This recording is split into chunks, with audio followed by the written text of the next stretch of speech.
ผู้พาสบายดีว่าจะได้สบายดีสวัสดี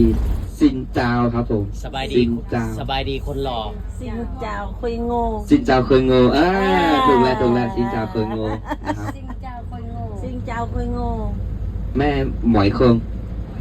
คงมอยคงมอยม้อยโค้งเป็นยังกับม้อยโค้งเลยผู้พาม้อยโค้งเป็นยังมอยคงไปบ้างหมอยคงมาว่าเหนื่อยไหมเหนื่อยไหมนี่พี่น้องแม่ก็คงหมอยนี่รุ่นนี้คงหมอยคงเมื่อยนี่บอกสกิปอะไรตัวได้พี่น้องเนาะบอกแท้ๆได้นี่นะเนาะมอนว่าจะได้มอนพี่โรหมอนคือโวยงวยดาวเป็นบ่โวยเดาโวยเดาเดี๋ยวด้วยภาษาเราอุโมงค์ว่าจะได้อุโมงค์เหรอฮัมจะห้ามกับค่อยเดาเป็นยังเดานะเดาเนี่ยเป็นยังเดานะเดาเจ็บครับเจ็บขอมือเป็นชูสารโฮจิมินห์นะครับผมด้านหน้ากำแพงของให้เข้าด้านในกันนะครับซึ่งวันนี้จะมีเปิดให้เราเข้าด้วยเนาะแต่ทุกท่านไปแล้วก็เลยว่าจะโฟกัสไปที่โซนหมักสบายดีสำหรับ EP 2เนาะสำหรับมื้อนี้พวกเราสิเที่ยวย่านถนน36สายโบสถ์คริสต์แล้วก็สิไปเมืองใหม่พี่น้องโบสถ์คริสต์นี่ก็เป็นโบสถ์แห่งแรกเนาะสมัยที่ว่าฝรั่งเศสมาปกครองเวียดนามก็จะนำเอาศาสนามาปกครองเนาะตอนนี้เรากำลังตื่นเต้นกับการถ่ายรูปหน้าโบสถ์ผู้ใดมาหาน้อยก็ต้องมาหม้องนี้ย่านถนน36สายพี่น้องตึกนี้จะเป็นแลนด์มาร์คของเมืองฮานอยเลยเนาะเป็น4-5-6แง่วงเวียนเนาะแล้วก็มีน้องน้ำแล้วก็มีวัดกลางน้ำเนาะโรงละครคนกระบอกน้ำเลยอยู่แถวนั้นนี่ทีม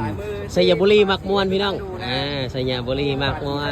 นครับตอนนี้มีโครงการของรัฐบาลครับเข้มข้นนี่ตึกนี่เนาะเพิ่นสิทุบทิ่มพี่น้องเนาะซึ่งตึกนี้นะครับผม5 ตีระดับมากกว่า200หลังจากนั้นเฮาก็จะเดินทางไปที่เมืองใหม่เนาะซึ่งเป็นเมืองที่พัฒนาขึ้นเพื่อการท่องเที่ยวเมืองนี้เจ้าของเดียวกับเจ้าของรถวินฟาดเนาะซึ่งเป็นคนที่ไปเติบโตอยู่โซเวียตเนาะสมัยที่เพิ่นไปเรียนอยู่ยูเครนแล้วเพิ่นก็มีไอเดียว่าอยู่ในยูเครนเขาเจ้าบ่ทันฮู้วิธีถนอมอาหารหรือว่าวิธีกินอาหารแบบประหยัดเนาะสำหรับคนรายได้น้อยเพิ่นก็เลยมาเอาวัตถุดิบจากเวียดนามออกไปขายอยู่ทางยูเครนเนาะก็คือไปแปรรูปเป็นมะหมอกมะมี่เนาะเบสฟู้ดนะเป็นของเรานี่แหละเนาะหลังจากที่ว่าของเรานี่มันได้รับการนิยมเราก็ขายเบสฟู้ดออกเนาะเป็นบริษัทอเมริกาที่มาซื้อแล้วเราก็หอบเงินจำนวนมหาศาลมาลงทุนอสังหาริมทรัพย์อยู่ทางประเทศเวียดนามหลังจากนั้นเราก็ยังมาเปิดบริษัทรถยนต์เนาะชื่อว่ารถยนต์วินฟาดโดยที่ว่าเราจะเอาวิศวกรยุโรปทั้งหมดมาออกแบบมาดีไซน์เนาะเพื่อส่งออกไปยุโรปขึ้นส่งออกไปอเมริกาส่งออกไปยุโรปเนาะหลังจากนั้นเราก็ยังลงทุนบรรดาโรงแรมยังโปรเจกต์ยังหลายๆอยู่ประเทศเวียดนามกลายเป็นมหาเศรษฐีอันดับ1ของเวียดนาม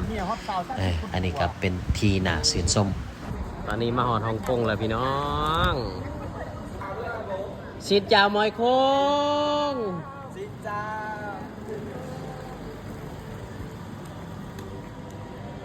นี่ฮาวไชน่าเมืองใหม่นี่เนาะเป็นบ่แม่นเมืองน้อยๆเด้พี่น้องต้องได้นั่งรถกอล์ฟเที่ยวส้มจังสิครบทุกอย่างเนาะซึ่งเป็นเมืองในอนาคตของเวียดนามเลยก็ว่าได้เนาะเพราะว่าจะมีทั้งโรงเรียนนานาชาติอีหยังต่างๆครบสุดเลยพี่น้องตลาดตลอกตะลี่เนาะหลังจากนั้นเฮาก็เดินทางไปเมืองซาปาเนาะใช้เวลาเดินทางประมาณ5 ชั่วโมงจากเมืองฮานอยเนาะทิวทัศน์ธรรมศาสตร์ทางไปซาปาพี่น้องบ่อยากจะบรรยายเลยเนาะขวามือก็จะเป็นแม่น้ำคงฮาเนาะภาษาลาวว่าแม่น้ำแดงเนาะส่วนซ้ายมือก็จะเป็นวิวทิวทัศน์ธรรมศาสตร์เนาะพวกเขาก็เดินทางมาฮอดเมืองซาปาประมาณ7 โมงแรงเนาะซึ่ง เป็นเวลาที่เหมาะแก่การกินข้าวแรงขนาดพี่น้องผู้ใดก็หิวเนาะมื้อนี้พวกเขาก็มากินข้าวอยู่ร้านอาหารอินดิโกซึ่งเป็นร้านอาหารหม่งบรรยากาศดีพี่น้องอาหารก็แซ่บโอ้ไปจะได้อาหารมื้อนี้พ่อลำบ่ ขอข้าวเพิ่มเนาะ ลำบ่ อันนอนอยู่คืนนึงกับบันไดร้านเป็นซ้ำ เวลาอยากนอนตื่มตัวนี้เป็นจะได้ไม่ยังก่อตู้ไปเถ่าอันใกล้เวียดนามเด้อตัวนี้น่ามันไปหาไปเถ่าหมดแล้ว แล้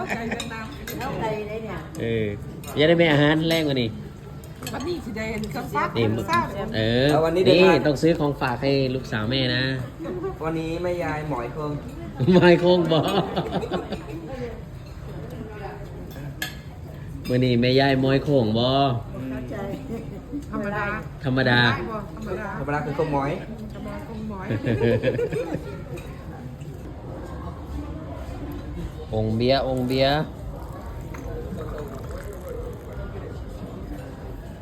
เบียร์ใส่งอนท่านผู้ชมว้าววิวในค่ำคืนนี้ในเมืองซาปา